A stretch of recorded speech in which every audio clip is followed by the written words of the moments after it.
Toy izao indray ry havana ny teny zaraina ho antsika anio.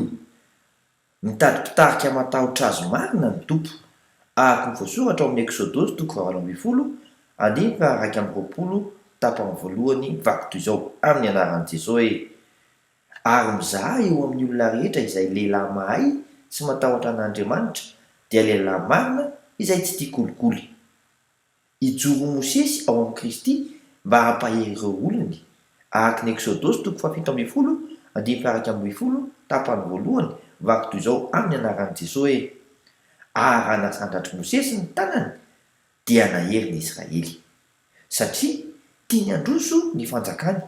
Araka ny voasoratra ao amin'ny Asina Apôstôly toko 9 andiny fa 7 vaky toy izao amin'ny anaran'i Jesosy hoe dia nandroso ny tenin'Andriamanitra ary ny amaro indrindra ny isan'ny mpianatra tany Jerosalema ary marobe kosa ny mpisorona nanaiky ny finoana.